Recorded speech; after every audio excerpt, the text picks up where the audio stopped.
Hey, what's going on, guys? Jay here from EasyBladeShavingProducts.com. We are back with another video. Today we're going to give you our top 5 tips on how to make money as a barbershop owner. Let's get into it.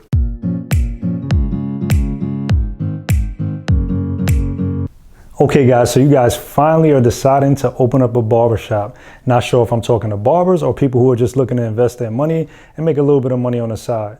But either way, these tips are going to help you guys out. You definitely came to the right place.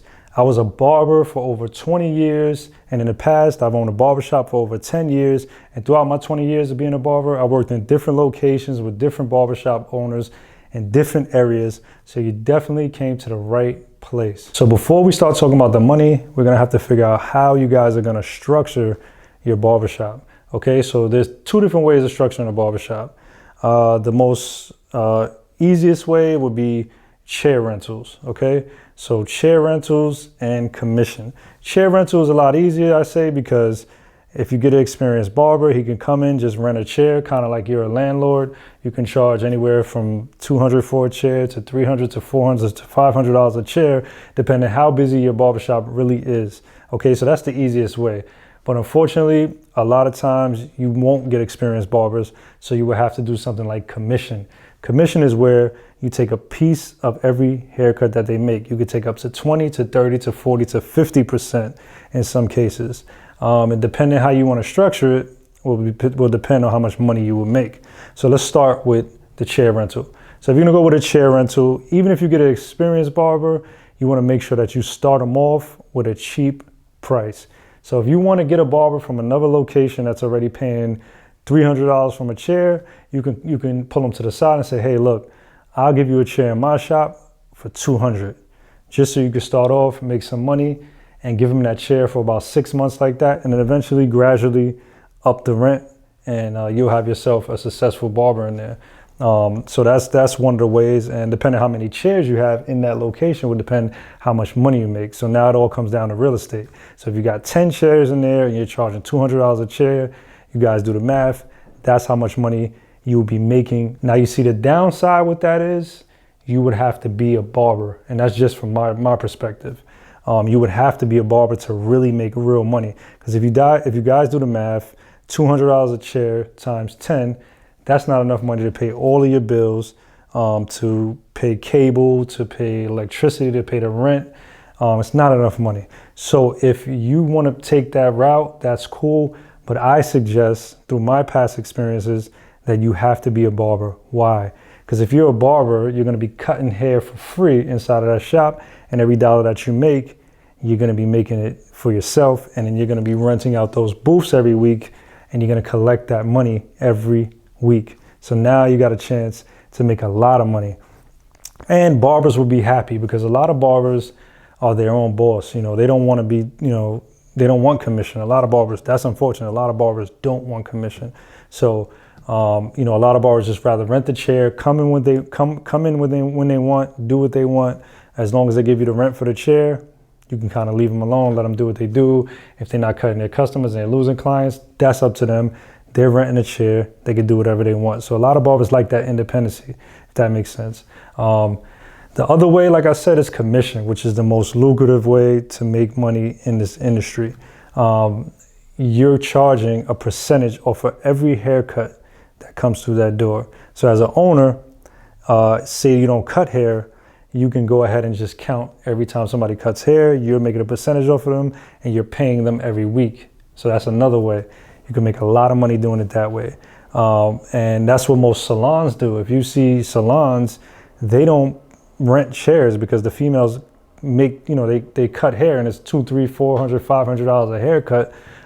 In high-end salons, the owner wouldn't be making any money if they charge them $300 for a chair. The female would do, let's say, I don't even know how much heads females do, but let's say they did 30 heads a week, they'll be making a lot of money, and they'll just be paying a little bit of money for the chair.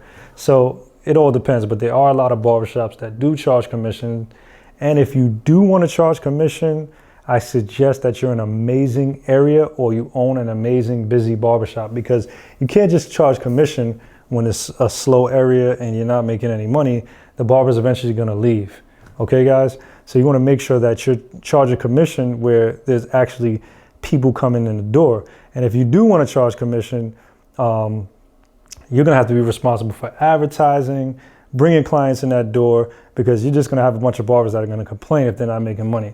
Now, if you're renting out a chair to them, then yeah, they already came with their clients, and they'll be able to make their own money, and they'll give you the money. But let's say you are renting a chair out and you get a couple new barbers that don't have clientele. Same thing, guys. You want to make sure you give that barber a chance to build up for that chair. Okay, so it's two different ways you guys can go about it. So if you're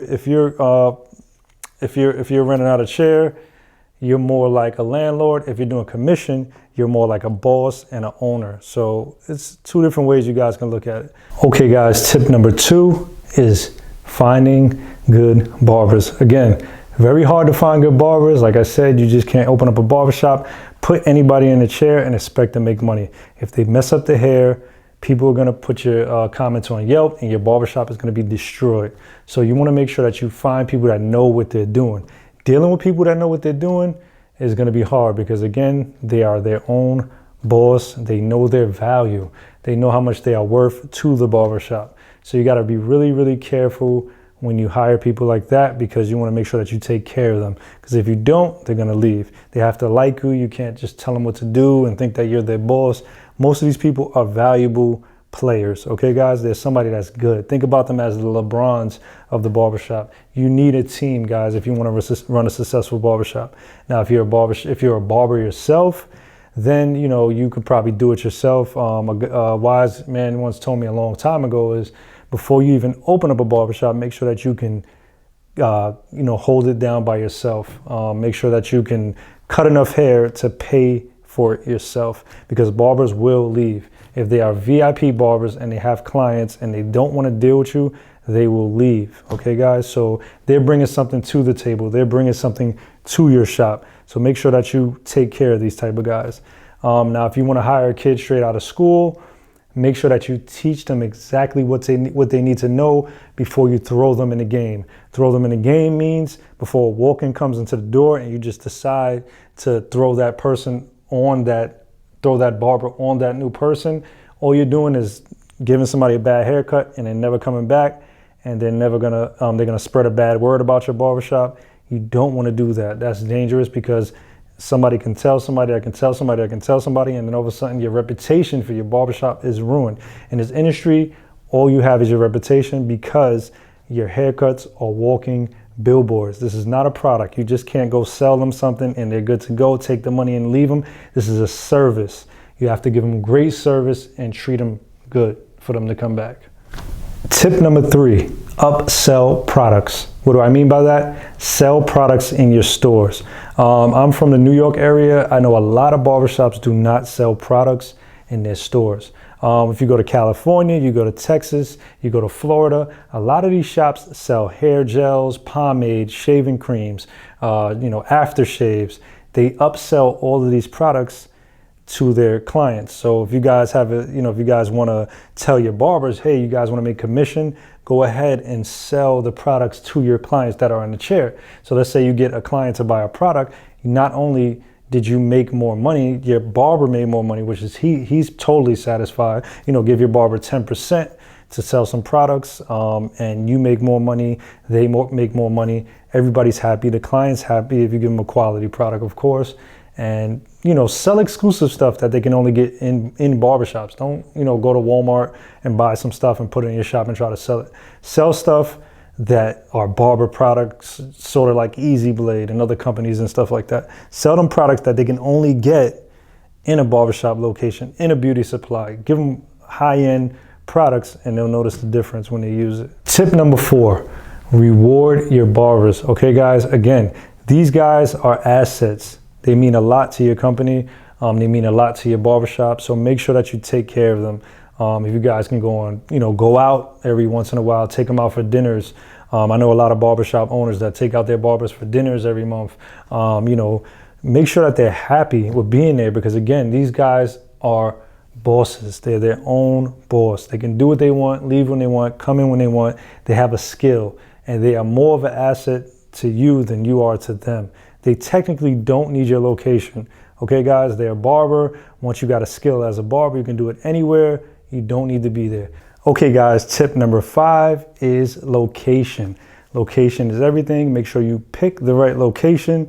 Make sure you pick somewhere that's around, different stores, other stores. Try not to get in too much of a place that's too deserted, because of course you won't get as much walk-ins and your barbershop won't be as successful and your barbers won't be as happy because there's no customers for them to take.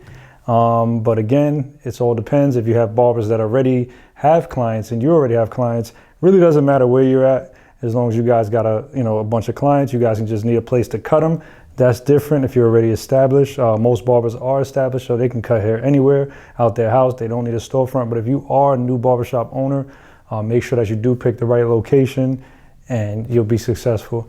All right, guys, that was our 5 tips on how to make money as a barbershop owner.